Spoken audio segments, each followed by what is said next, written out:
Hello friends, welcome to mathematics world. Doctor Sonendra Gupta online class. Dear friends, आप सभी का मेरे यूट्यूब चैनल में बहुत बहुत स्वागत है। डियर फ्रेंड्स, जैसे कि आप जानते हैं कि 2024 में जिन बच्चों ने एडमिशन लिया हुआ है उन लोगों को आरजीपी में एनरोलमेंट फॉर्म भरना है। लेकिन एनरोलमेंट फॉर्म भरने से पहले हमें कुछ बातों का ध्यान रखना है। कई बच्चों के ने मुझसे पूछा है, सर बताइए कि एनरोलमेंट का प्रोसीजर क्या है। तो मैं आपको बताना चाहूंगा कि एनरोलमेंट प्रोसीजर करने से पहले आपको पोर्टल रजिस्ट्रेशन करना रहता है। पोर्टल रजिस्ट्रेशन अगर आप नहीं करेंगे तो आपका एनरोलमेंट फॉर्म नहीं भराएगा। तो आज का मेरा वीडियो लेक्चर में इसी बारे में बताने चाह रहा हूं कि पोर्टल रजिस्ट्रेशन किस प्रकार से किया जाता है, और सिर्फ उसके बाद मैं आपको बताऊंगा लेक्चर नंबर सेकंड में कि कैसे आप एनरोलमेंट फॉर्म भर सकते हैं। तो डियर फ्रेंड्स, अगर आप मेरे चैनल पहली बार आए हुए हैं, चैनल अभी तक आपने सब्सक्राइब नहीं किया है और चैनल सब्सक्राइब नहीं किया है तो आप चैनल को सब्सक्राइब कर लीजिएगा, बेल आइकन को प्रेस कर लीजिएगा और नोटिफिकेशन जैसे कि आपको मिलता रहे। और सबसे इंपॉर्टेंट चीज ये है कि आप वीडियो को बिल्कुल भी स्किप मत करिएगा, क्योंकि अगर आपने वीडियो को स्किप किया तो आपको समझ में नहीं आने वाला है। तो आइए स्टार्ट करते हैं कि कैसे मैं आपको बताना चाहूंगा कि पोर्टल रजिस्ट्रेशन कैसे करते हैं। तो सबसे पहले बच्चों, आपको करना क्या है कि आपको सबसे पहले विजिट करना है www.rgpb.ac.in पर। जैसे वेबसाइट पर अगर आपको जाएंगे तो आपको कुछ ऐसा आपको ओपन होके आ जाएगा। इसके बाद आपको करना क्या रहेगा कि आपको यहाँ पर स्टूडेंट लाइव पर आपको यहाँ पर ओपन करना है। जैसे आप स्टूडेंट लाइव को आप ओपन करेंगे, जैसे कि आप देखेंगे मैं यहाँ पर स्टूडेंट लाइव को अगर मैं ओपन करता हूं तो आपके पास कुछ ऐसा पोर्टल निकल के आ जाएगा, यानी कि ऐसा आपको ओपन हो जाएगा। अब इसके बाद आपको क्या करना है, आपको इस पोर्टल रजिस्ट्रेशन पे आपको क्लिक करना है। किस पे करना है? इस पोर्टल रजिस्ट्रेशन पे आपको क्लिक करना है। जैसे इस पोर्टल रजिस्ट्रेशन पे आप क्लिक करेंगे तो आपके पास कुछ इस प्रकार से पेज ओपन होकर आ जाएगा। ठीक है, तो यहां पर आपका एक पॉपअप विंडो आएगा। इस पॉपअप विंडो पे लिखा क्या है वो थोड़ा ध्यान से समझिएगा, क्योंकि जनरली हम करते क्या है कि हम बिना समझे हम चीजों को काम करना स्टार्ट कर देते हैं। तो पहले मैं आपको बताता हूं गाइडलाइन है क्या। गाइडलाइन हमारे पास क्या लिखी हुई है, गाइडलाइन फॉर स्टूडेंट एडमिटेड 2024। इसका मतलब क्या है, ऐसे वो सारे बच्चे जिन्होंने 2024 में आरजीपीवी में एडमिशन लिया है with the help of the DT, चाहे वो बच्चा बीटेक का हो, चाहे वो बच्चा बी फार्मा का हो, चाहे वो बच्चा एमबीए का हो, चाहे वो बच्चा किसी और ब्रांच का हो, उन सभी को इस गाइडलाइन को फॉलो करना है। तो गाइडलाइन के अंदर कुछ इंस्ट्रक्शन दिया हुआ है। पहला इंस्ट्रक्शन मैं आपको रीड करके पढ़ा रहा हूं, बिल्कुल ध्यान से सुनिएगा। ध्यान से सुनने के साथ साथ आप इसको अपने ईयरफोन का यूज करेंगे, जिससे कि आपको बेहतर अच्छी तरीके से समझ में आएगा कि आप कैसे यहां पर काम करेंगे। ठीक है,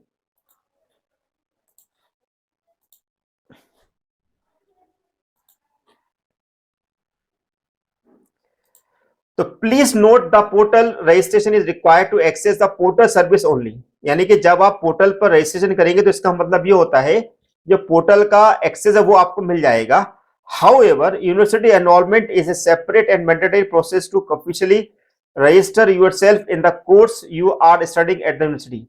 यूनिवर्सिटी के अंदर एनरोलमेंट प्रोसीजर जो होता है वो सेपरेटली अलग तरीके से होता है, जो ऑफिशियली आपको ये बताता है कि आपने यूनिवर्सिटी के अंदर एनरोल्ड कर लिया है। यानी कि कहने का मतलब, अगर सिंपल लैंग्वेज में अगर हम समझना चाहें तो इसका मतलब ये है कि पोर्टल रजिस्ट्रेशन आपकी पहली स्टेप है। पोर्टल रजिस्ट्रेशन करते हैं तो इसका मतलब ये कि आप पोर्टल के थ्रू आप एनरोलमेंट प्रोसीजर को फॉलो कर सकते हैं। ठीक है, तो अगर आप एनरोलमेंट का प्रोसीजर फॉलो कर देते हैं तो इसका मतलब ये माना जाएगा कि आप ऑफिशियली यूनिवर्सिटी के अंदर एनरोल्ड हो गए।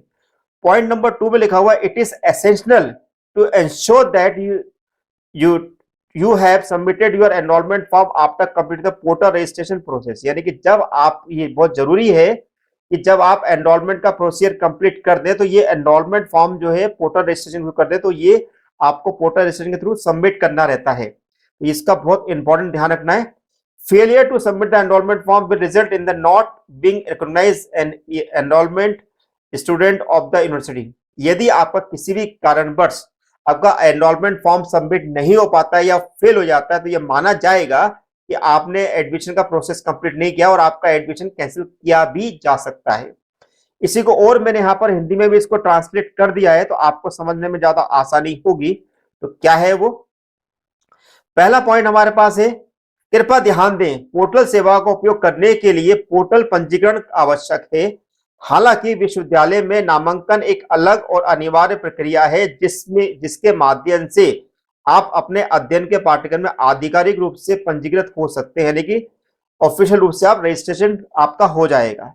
पॉइंट नंबर 2, ये सुनिश्चित करना आवश्यक है कि आपने पोर्टल पंजीकरण प्रक्रिया पूरी करने के बाद अपना नामांकन फॉर्म जमा कर दिया है कि नहीं। यानी कि जो भी आपने नामांकन आपने यानी कि जो एनरोलमेंट प्रोसीजर जो करा हुआ है उसको आपने सबमिट किया है कि नहीं किया, ये बहुत इंपॉर्टेंट है। नामांकन फॉर्म जमा करने में विफलता की स्थिति में, यानी कि अगर नामांकन फॉर्म किसी कारण से आप जमा नहीं कर पाते हैं तो आपको विश्वविद्यालय के पंजीकृत छात्र के रूप में मान्यता नहीं दी जाएगी, यानी कि आप एग्जाम नहीं दे पाओगे और आपकी प्रवेश प्रक्रिया रद्द की जाती, हो सकता है कि आपका एडमिशन ही कैंसिल कर दिया जाए। तो ये बहुत इंपॉर्टेंट है कि आप अपना पोर्टल रजिस्ट्रेशन बहुत अच्छे से करें। अब सवाल ये उठता है कि आप पोर्टल रजिस्ट्रेशन करेंगे कैसे। तो आपके लिए सिंपल तरीका ये है कि अब मैं आपको ये तरीका बताते आ रहा हूं, उसको ध्यान से सुनते जाइए। अब आपको करना क्या है, जैसे आप पोर्टल रजिस्ट्रेशन करेंगे तो आपके पास ये कुछ गाइडलाइन यहां पर ओपन होकर आ जाएगी। ठीक है, इंस्ट्रक्शन लिखे हुए, तो इंस्ट्रक्शन आप पढ़ लीजिएगा, लेकिन फिर भी मैं आपको वर्बली बता दूंगा कि इंस्ट्रक्शन में क्या चीजों का हमें स्पेशली ध्यान रखना होगा। ठीक है, तो इसमें सबसे इंपॉर्टेंट चीज हमारे पास ये है कि जब भी आप एनरोलमेंट करें तो वहां पर अगर हम पासवर्ड यूज करते हैं, 3-4 चीजों का वहां पर बहुत इंपॉर्टेंट ध्यान रखना है। नंबर 1, आपका मोबाइल नंबर। मोबाइल नंबर आप जो भी यूज करें, जो भी मोबाइल नंबर आप यूज कर रहे हैं वो मोबाइल नंबर हमारा वो यूज करें जो आपका हमेशा चालू रहता है, यानी कि हमेशा ये आपका चालू हालत में होना चाहिए। नंबर 2, हो सके तो ये मोबाइल नंबर वही यूज करिएगा जो आप आधार कार्ड से आपने कनेक्ट कराया हुआ है, क्योंकि जनरली क्या होता है कि आधार कार्ड वाला नंबर हम जनरली चेंज नहीं करते। नंबर 2, ईमेल आईडी आप जो भी यूज करें, ईमेल आईडी वो अपना यूज करें जहां पर भी आप उसको हमेशा एक्सेस देते हैं।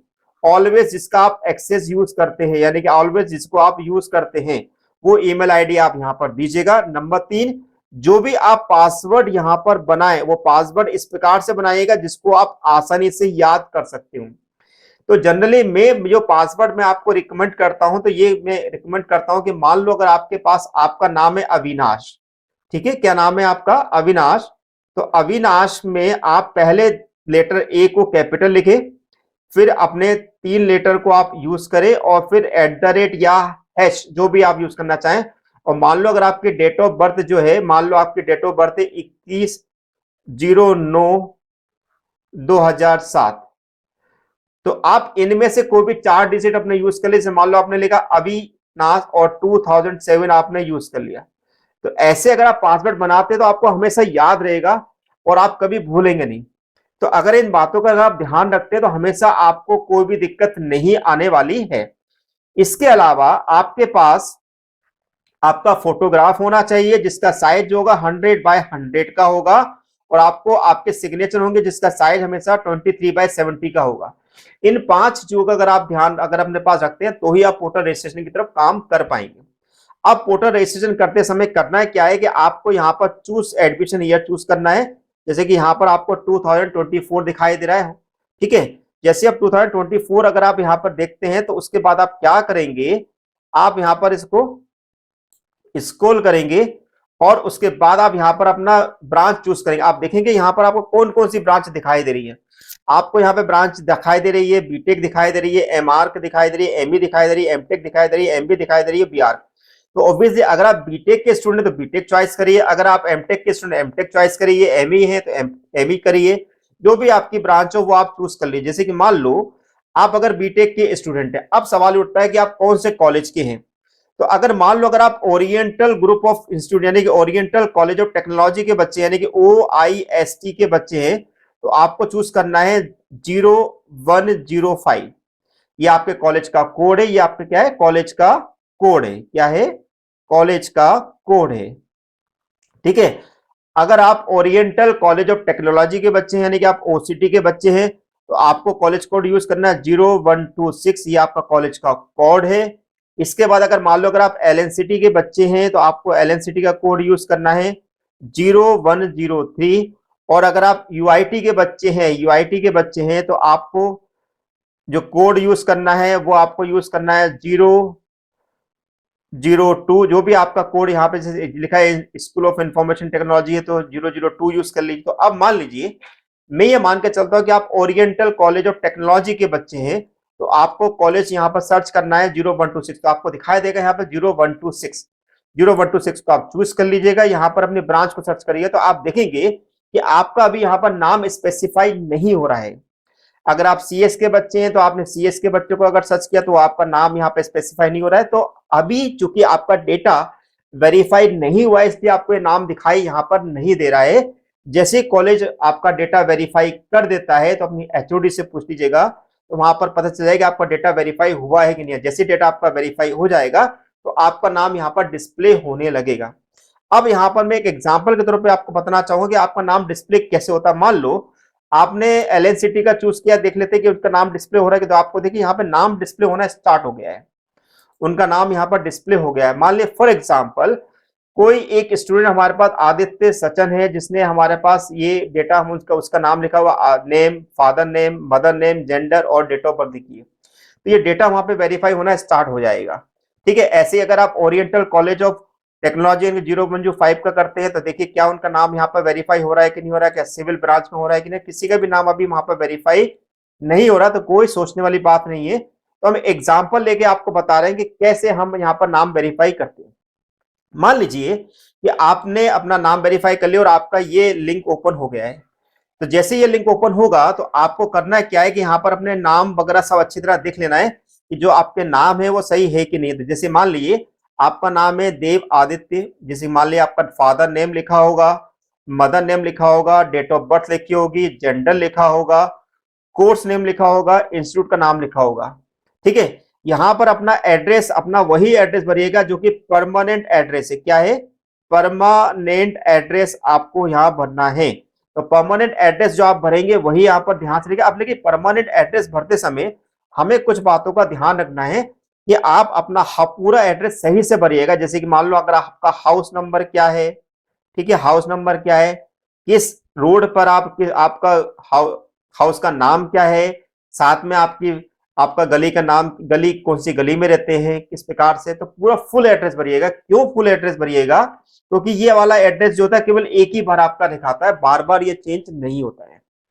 और आपको यहाँ पर केवल परमानेंट एड्रेस ही यहाँ पर फुलफिल करना है, कोई दूसरा एड्रेस यहाँ पर फुलफिल नहीं करेंगे। क्यों? अब आपके मन में सवाल होगा भाई हमें परमानेंट एड्रेस की रिक्वायरमेंट क्यों होगी? भाई आपको बता दूं, जब आपकी बीटेक की डिग्री कंप्लीट होगी या कोई भी आपका डॉक्यूमेंटेशन आपके पास आना होगा तो आपके परमानेंट एड्रेस पे ही आएगा, लोकल एड्रेस पे नहीं आएगा। ओके, अब इसके बाद आपको अपना स्टेट चूज करना है, डिस्ट्रिक्ट यूज करनी है, पिन कोड यूज करना है। पिन कोड सही यूज करिएगा। कई बार देखा गया कि बच्चे पिन कोड कुछ भी लिख देते, नहीं, पिन कोड भैया सर्च कर लीजिएगा, उसके बाद ही भरिएगा। और पिन कोड के आपको यहाँ पर 6 नंबर ही डिजिट करने हैं, 6 डिजिट ही आपको पूरे लिखने हैं। जैसे कि मान लो अगर मेरा पिन कोड है 462022, हो सकता है किसी का 462021 हो सकता है किसी का 862054 हो। तो अपने डिजिट को बिल्कुल ध्यान से लिखिएगा कि जिससे गलती ना हो। ब्लड ग्रुप अपना सही भरिएगा। एडमिशन कौन से ईयर में लिया है वो आप यहाँ पे लिखिएगा। अब इसके बाद आपका यूजर नेम जो होता है वो जनरली आपका जहां पर जो लिखा रहता है वही आपका एक्चुअली में एनरोलमेंट नंबर होता है। क्या होता है? एनरोलमेंट नंबर होता है। क्या होता है? एनरोलमेंट नंबर होता है। यहाँ पर आपने एनरोलमेंट नंबर आपका ये अपने पास सेव करके लिखिएगा। पासवर्ड मैंने अभी आपको बताया कि पासवर्ड किस प्रकार से आपको लिखना है। इतना करने के बाद आप एक बार पूरी डिटेल को एक बार चेक कर लीजिए कि आपने जो डिटेल भरी वो सही है कि नहीं है।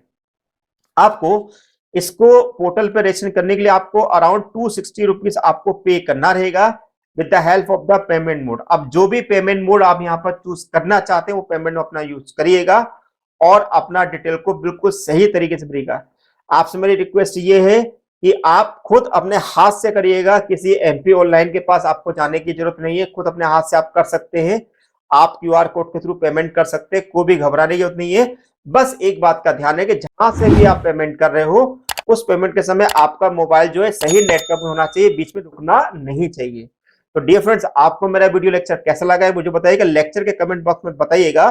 क्या आप एनरोलमेंट प्रोसीजर को समझना चाहते हैं? यदि हाँ तो आप कमेंट्स में लिख के बताइएगा, सर एनरोलमेंट का वीडियो जल्दी से रिलीज करेगा। Thank you for watching my channel, doctor Surendra Gupta. Thank you so much.